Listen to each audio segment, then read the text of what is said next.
न पृष्ठाय भूतले श्रीमते भक्ति वेदांत स्वामीति नामिने।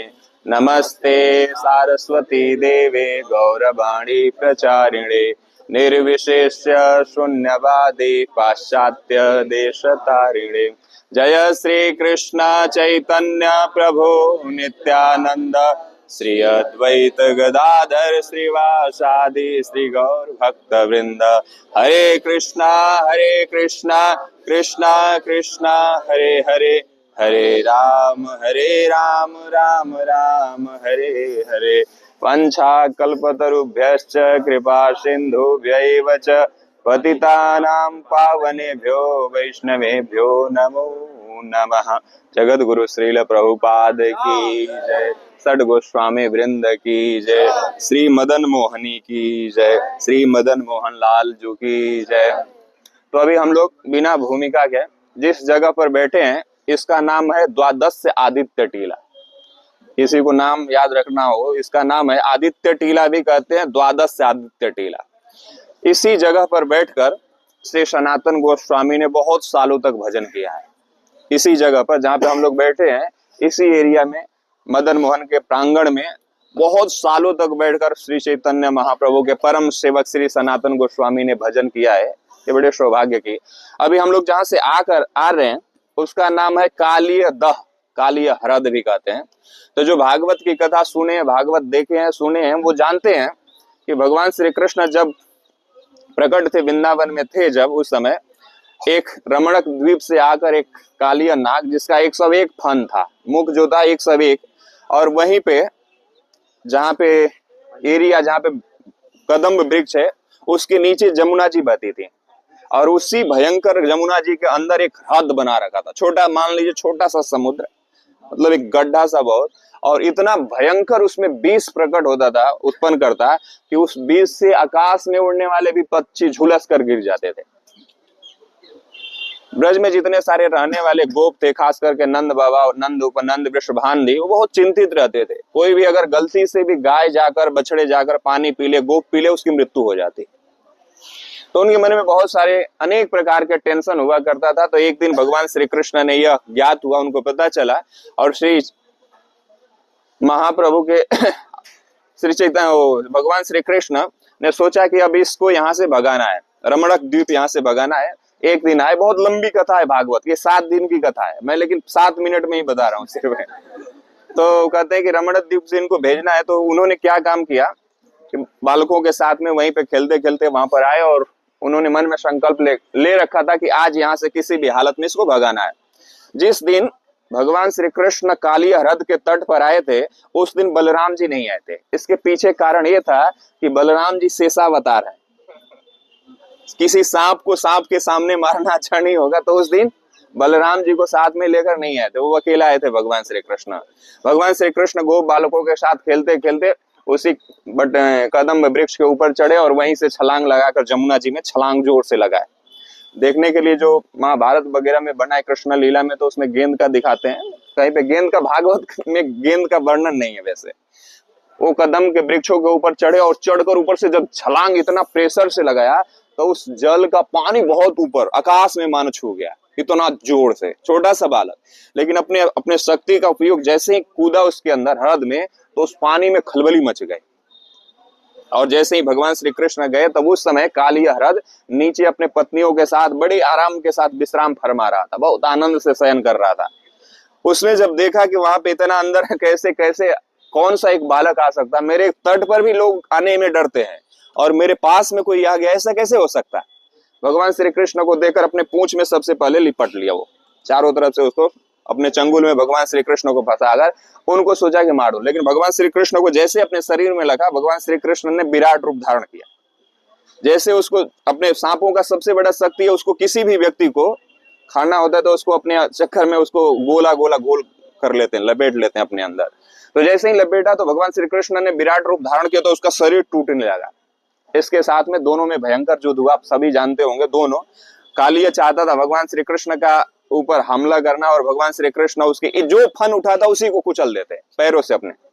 जैसा फन से काटने के लिए दौड़ता उसी पे फन, ऐसा मानो कि कुछ ही देर में जो फन उसने ऊपर उठाया, एक से एक फन, सभी फनों को कुचल दिया और उसके मुख से खून उगलने लगा। एकदम देखते देखते ऐसा लगता है कि पूरा पानी ब्लड में हो गया, खून से एकदम रक्त हो गया, रक्त रंजित हो गया। इसके बाद भगवान श्री कृष्ण के चरणों में आकर उसकी पत्नियां प्रार्थना करती है, नाग पत्नियां, भागवत में वर्णन है कि प्रभु ये बहुत दुष्ट व्यक्ति है, इसने इतना बड़ा गलत काम किया है, आप कृपा करके इसको क्षमा कर दे। दुष्टता, कोई भी व्यक्ति है ना वो दुष्टता छोड़ता नहीं, दुष्ट जिसका स्वभाव बन जाता है चाहे कितना भी कैसे भी स्थिति पे पहुंच जाए वो दुष्टता नहीं छोड़ता है। इसलिए आपने जो दंड दिया है सही किया है। ऐसा सैद्धांतिक वाक्य है ना कि अगर कोई गलती करता है तो अब उसका सपोर्ट नहीं करना चाहिए, उसके विरोध में।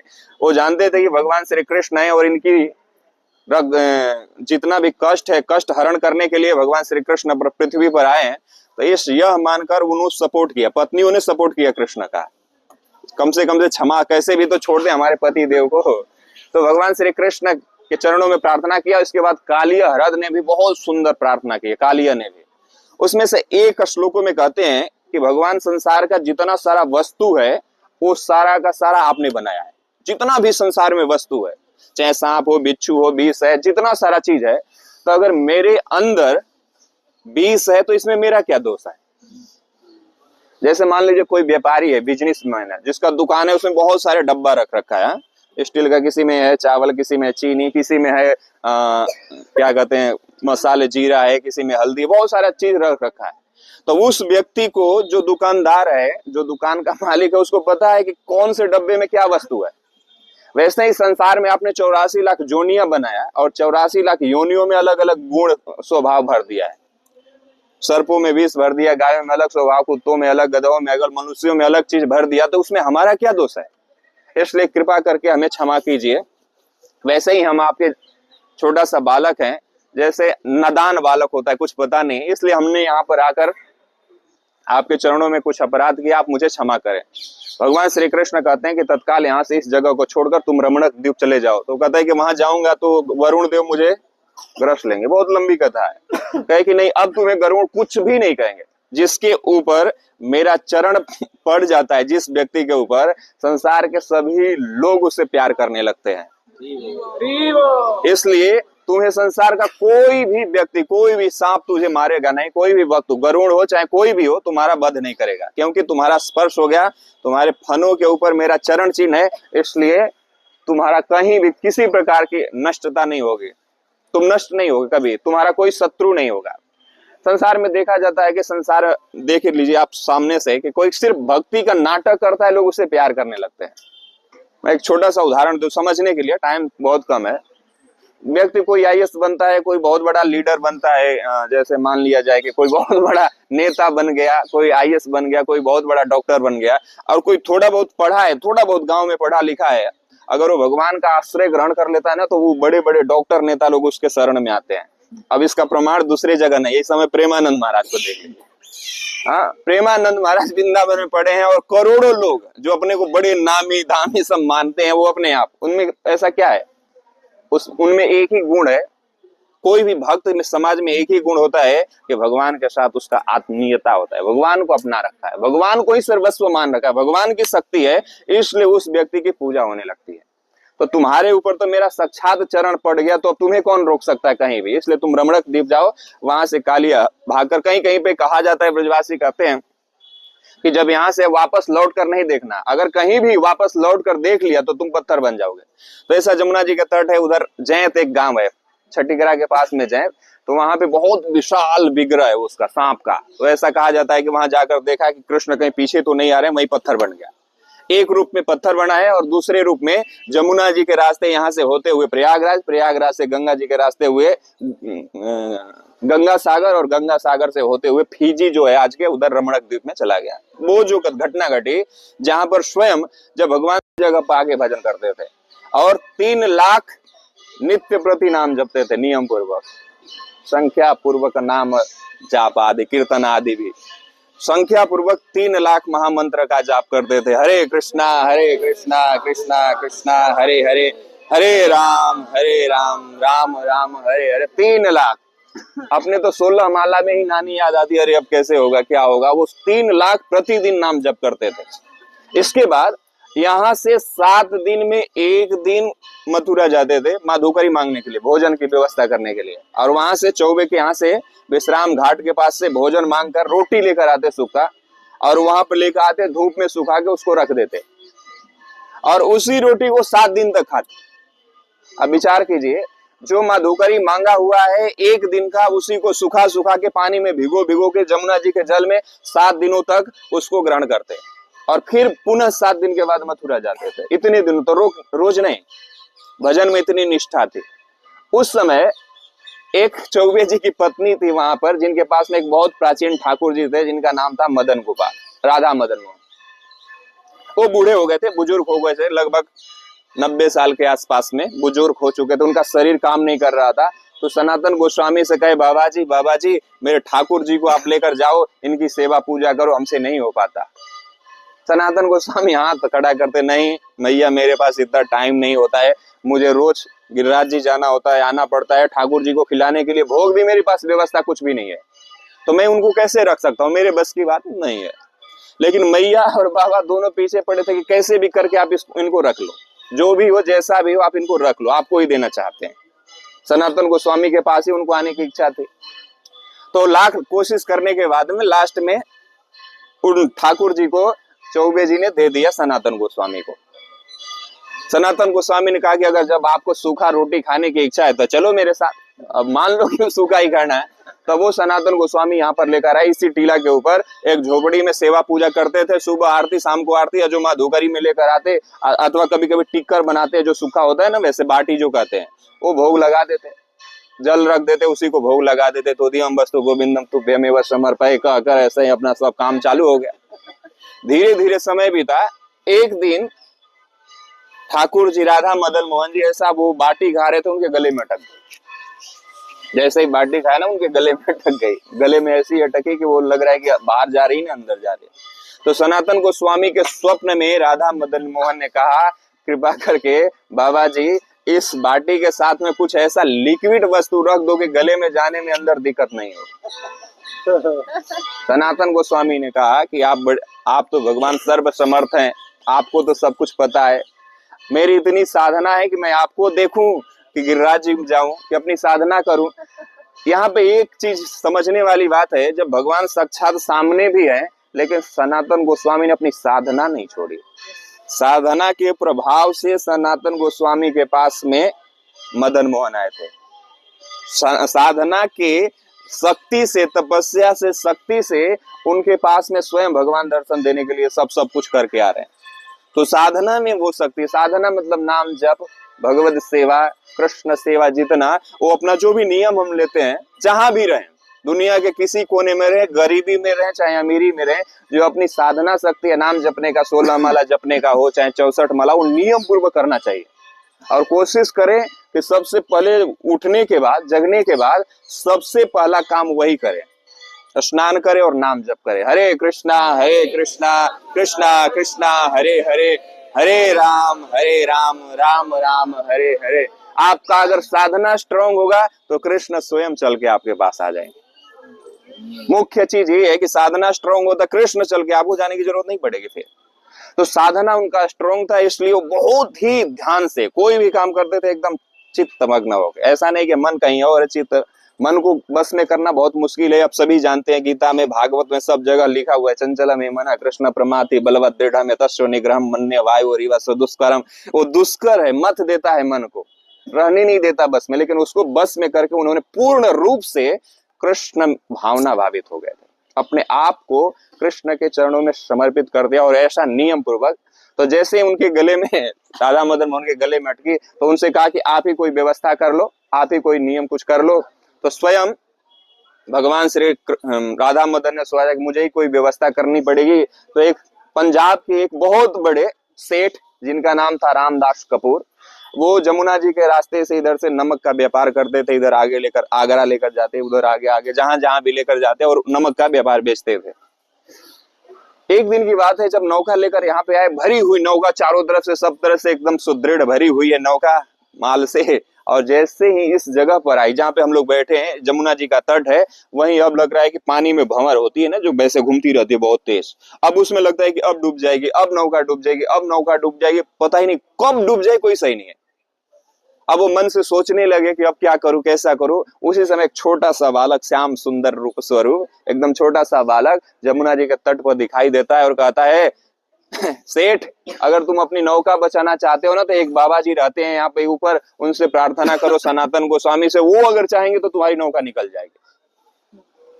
नौका पे बैठे हुए चिल्लाते हैं जोर से, सनातन बाबा, अगर मेरी नौका निकल जाएगी तो आप जो कहोगी वो सेवा करूंगा। देखते देखते कुछ ही सेकेंडों में, कुछ मिनटों में वो नौका निकल के तट पर आके खड़ी हो गई। वहां से चलकर जब चलते चलते आए ऊपर झोपड़ी में, तो सनातन गोस्वामी अपने भजन में मस्त है। वो कहा कि आपकी कृपा से मेरी नौका निकल गई, आप बताओ आपकी क्या सेवा करना है। तो सनातन गोस्वामी कहा, मेरे कृपा से? मैंने ऐसा क्या किया, मैं तो भजन कर रहा हूं, मैंने क्या कर दिया? कहा कि अभी तो छोटा बालक कहा। कौन कहा? तो एक छोटा सा बालक। कहा कि दिखाओ, चलो दिखाओ। पूरा जमुना जी का तट लेकर, वहां लेकर, क्या कहते हैं, केसी घाट से, उधर से लेकर भ्रमर घाट से, जहां तक घाट है सब घाट घूम लिया, लेकिन कोई बालक नहीं दिखा है। वो स्वयं साक्षात कृष्ण ही थी मदन मोहन के रूप में, वहां पे जो मदन मोहन उनको खिलाया नहीं, वही कृष्ण ही बालक के रूप में दोनों को दर्शन दिया।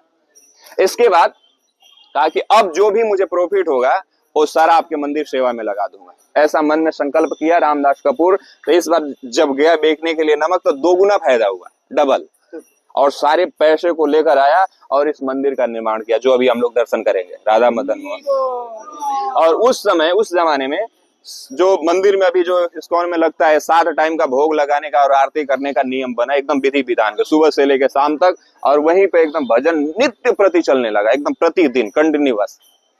अब धीरे धीरे समय बीता, सनातन गोस्वामी का समय पूरा हुआ। एक दिन गिरिराज परिक्रमा गए और परिक्रमा जाते समय खूब चिलचिलाती धूप थी और परिक्रमा करते करते वहीं पर गिरकर बेहोश हो गए। एज काफी हो चुका था, लगभग 90 साल के आसपास हो चुके थे। काफी एज होने के कारण अब उनसे चला नहीं जा रहा था, धूप में गिरे। उसी समय भगवान श्री कृष्ण गिरिराज स्वरूप तुरंत वहां भी प्रकट हुए और उनका हाथ पकड़कर उठाया, सनातन बाबा उठो, अब तुम्हें गिरिराज जी आने की कोई जरूरत नहीं है। उन्होंने एक शिला दिया, गिरिराज शिला, जिस पर गाय का चरण, भगवान कृष्ण का चरण चिन्ह, उस गाय का खूर, भगवान कृष्ण का लकुटी, हाथी का चिन्ह, भगवान का छाप, ऐसे 4-5 प्रकारों से वो भरा हुआ एक गिरिराज शिला दिया और कहा कि इसी को ले जाकर 4 परिक्रमा कर लो, गिरिराज आने की कोई जरूरत, गिरिराज की परिक्रमा का फल प्राप्त हो जाएगा। तो सनातन गोस्वामी उसी शिला को लेकर आए। आज राधा दामोदर मंदिर में वो शिला रखी हुई है। तो उसी के 4 परिक्रमा करते और लास्ट में इन्होंने यहीं पर शरीर छोड़ा और यहीं पर शरीर छोड़कर उनका रियल ओरिजिनल समाधि यहीं पे दी गई। बोलिए श्री सनातन गोस्वामी की जय। इसके बाद मदन मोहन में बहुत सारे, उस समय बहुत सारे वृंदावन में अत्यंत प्राचीन मंदिर थे। जो हमारे गौड़ीय संप्रदाय के वो 7 मंदिर बहुत फेमस हैं, ध्यान से सुन लीजिए। यहाँ से सबसे पहले मदन मोहन, जहाँ पे अभी हम लोग बैठे हैं, राधा मदन मोहन। दूसरा यहाँ से जाएंगे तो राधा दामोदर। इसके बाद में वहीं पास में ही है राधा श्याम सुंदर। इसके बाद वहां से जाएंगे तो राधा रमण जी। वहां से एक साइड में जाते हैं तो राधा गोकुलानंद जी और एक साइड में गोपीनाथ जी। और वहां से थोड़ी सी दूर पे जब जाते हैं तो राधा गोविंद देव जी हैं। ये 7 मंदिर जो है गौड़ीय संप्रदाय के, कुछ आचार्यों का ऐसा भी मानना है कि ये 7 भगवान श्री कृष्ण के प्रपौत्र वज्रनाभ के द्वारा ही स्थापित है। कुछ अलग अलग मत है। तो ये अति प्राचीन है। और एक साथ जो भी वृंदावन में गौड़ीय वाले आते हैं, उनको 7 दर्शन करना अत्यंत जरूरी होता है, 7 मंदिरों का दर्शन। तो सबसे प्रथम उसमें से दर्शन ये है। तो आने वाले समय में 3 कालों में बटा हुआ है समय। एक जो आदि युग जो कहते हैं, वो 1400 सन से पहले जो था, आदि युग में उसकी काउंटिंग होती थी।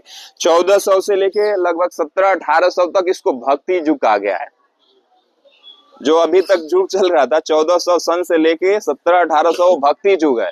और उसके बाद में अभी जो वर्तमान काल चल रहा है, तो उस समय में 1400 से लेकर लगभग 1700-1800 तक बहुत सारे आचार्य हुए। उसी समय सनातन गोस्वामी है, रूप गोस्वामी, सेठ गोस्वामी, चैतन्य महाप्रभु हुए, बल्लभाचार्य हुए, निम्बारकाचार्य हुए, रामानुजाचार्य हुए, रामानंदाचार्य हुए, कबीर दास भी हुए, तुलसीदास भी हुए, श्रीराम, जितने सारे आचार्य हैं वो बस 1400 और लेकर 1700 के बीच में ही हुए।